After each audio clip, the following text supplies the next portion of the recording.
Warning: sensitive images.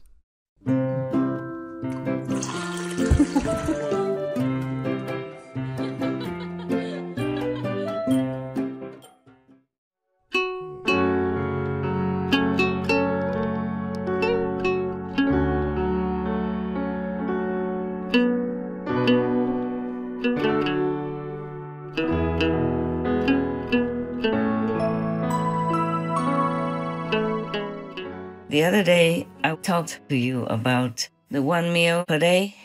I never intended to tell you, but then it slipped out of my mouth. I didn't want the consequences of it. The multiplied karma of it. Also, I did not want for some people to copy it. But later, heaven told me that it's supposed to be revealed. Even though I was sighing, in relief, I still did not like for that part to be in the public like that. But then I know why it should be like that. So that there's another reason that I could tell you not to be in the extreme and take care of your body, take care of your health, etc. Because God doesn't want people to restrict themselves too much with some kind of frenzied discipline, which is not all that necessary. So later, I also remember the Buddha allowed the monks and nuns to even have, nutritious juice of vegetables and fruit in the afternoon, after noontime, which is usually described as the only 1 meal a day time. Yeah.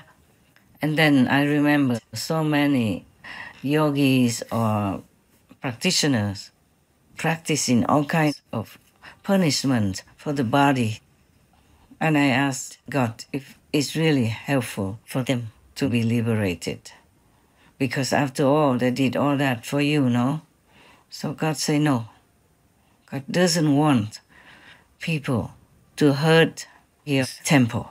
The body is a temple of God, and we should revere it.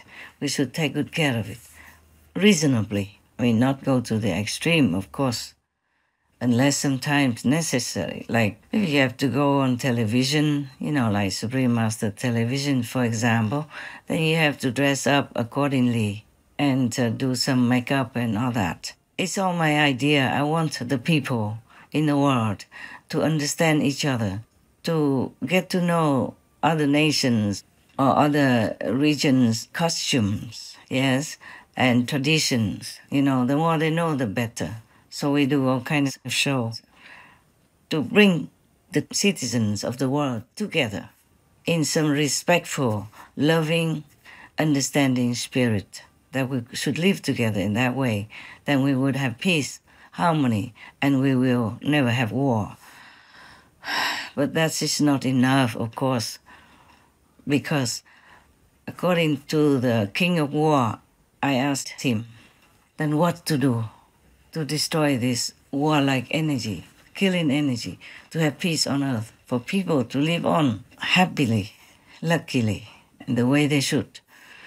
Then he told me, the karma force is extremely overwhelming, and the killing karma can never be destroyed unless the world people, his words, I quote him, quote, unless the world people change their way of life and completely cut off from violence, from killing, then war will be destroyed. Peace will come and permanently prevail, unquote. Now, we have been working for decades. I was feeling kind of lonely, working almost alone. But nowadays, with the internet system, with the communication spreading out all over the planet, I feel that so many accompanying citizens of the world are really motivated toward peace and try their best to advocate that through the animal people-free diet to the vegan regimen, the vegan way of life, yes, and many other similar or related ways. And I'm very happy and glad.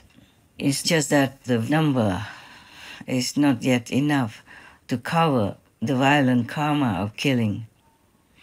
We kill, oh my God, billions and billions of animal people yearly. How can we make up for that? How can we ever make up for that? Unless we all change to the benevolent way of life.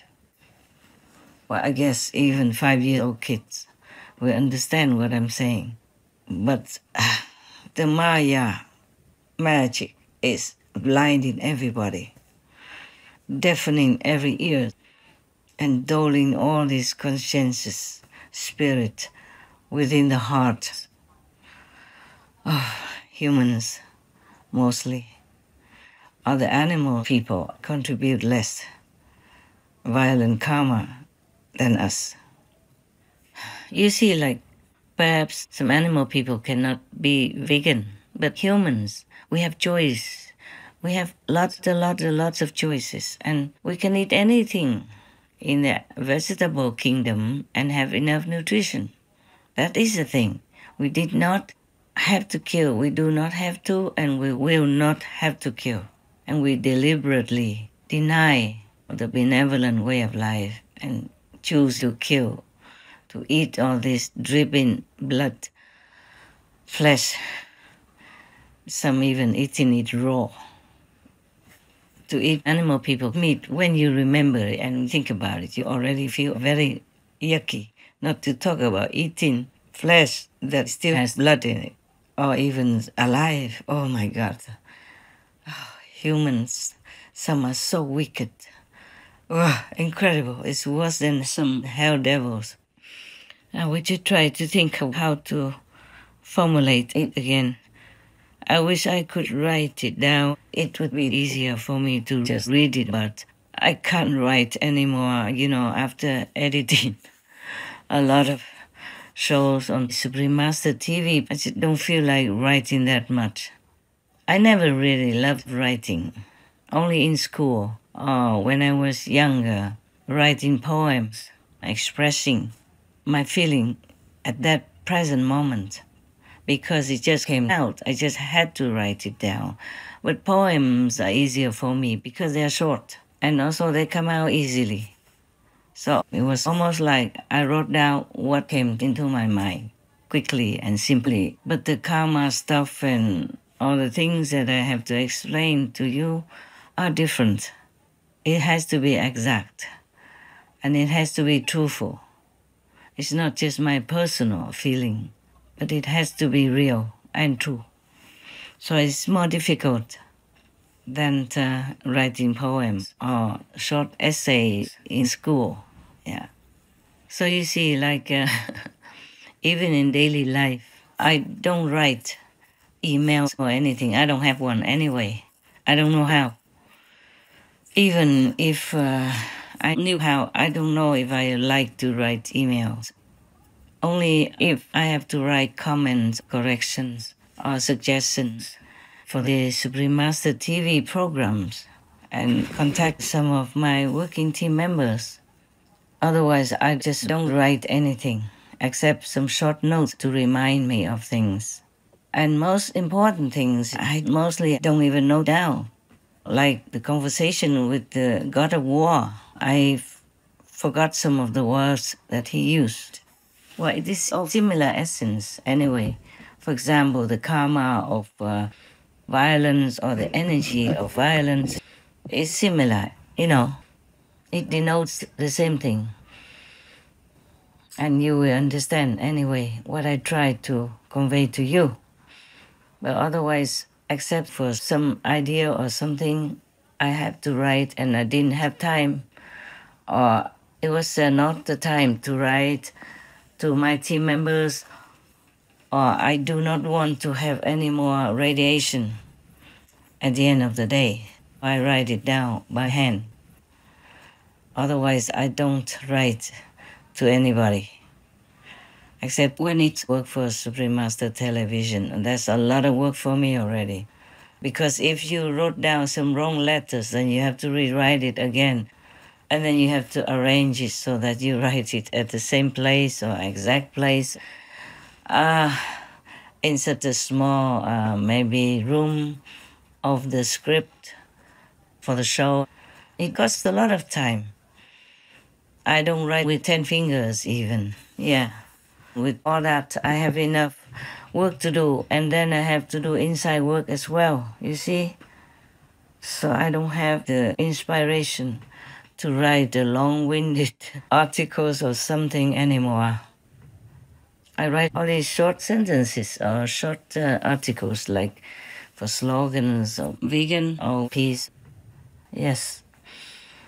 Or short news, yeah, for the team. Some suggestions for the team, some shows to do, some comments on some shows, or some additions to some shows, etc. And these are enough work for me to do, because I need to do more inside work than outside. But I can't forsake either of them. I really miss the Himalayas times and the Hauta times. Hauta is a mountain area in Taiwan where I used to go to do retreats, either alone or with a couple of residents, yes. And then sometimes I took the whole residence group at that time to come with me, and we pitched tents on the bank of the river. And we lived simple, you know, yeah, very simple. Just cooked 2-3 big pots, and we shared it, you know, with some wild kind of eatable vegetables at that time. And like maybe sweet potatoes, you know, potatoes, some fruit that we either ate raw or we put in a small bonfire, yeah, to roasted apple, you know, roasted orange, roasted corn, yeah, stuff like that. And we were very happy. And then I had to go out because of an already pre-arranged lecture or something, yes. So these two places I miss very much. I wish I could relive it any time. And there's also another place I like in America, one of the mountains, in San Jose, California.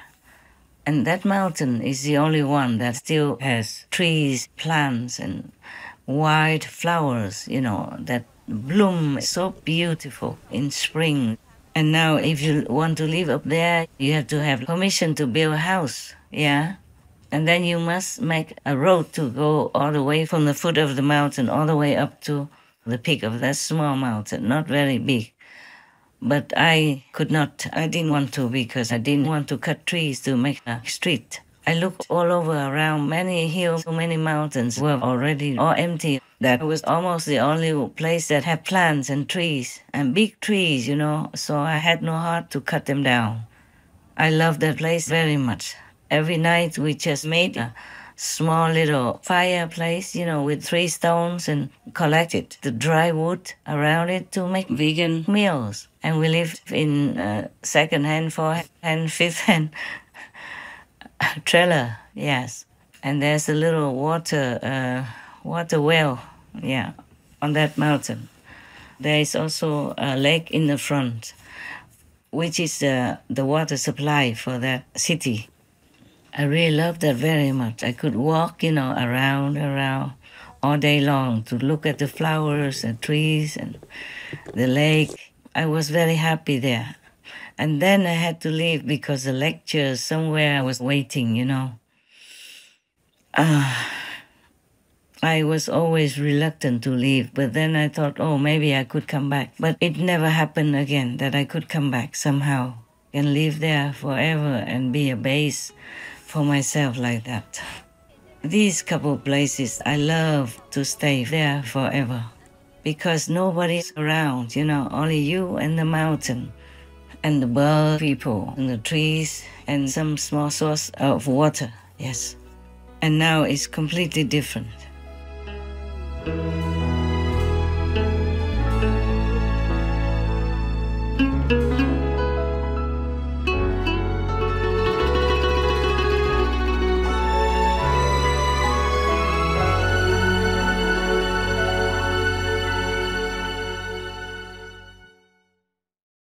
Supreme Master CHINGHAI, vegan, is a world-renowned spiritual teacher, humanitarian and artist.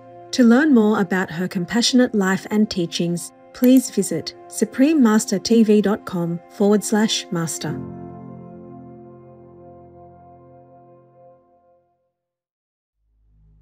Vegan, 'cause this is our home. Tomorrow on Between Master and Disciples. And that is how you are kind to yourself. That's how you are planning a beautiful life for now and the future, and for all others around you, for all your children, grandchildren, great-great-great-grandchildren, for further generations from your clan, your family. The most powerful daily prayer for any time and before meditation, which is the order from God, and Supreme Master CHINGHAI shares with us by His blessed grace. We humbly worship, praise, thank, obey, and love God Almighty, the Most High, the greatest, for world vegan, world peace, and our soul liberation. We thank, love, praise the only Son of God, who is the ultimate Master for our salvation. We follow the teaching of all the saints and sages. We thank, love, and praise them, who are the representatives of God for our spiritual elevation.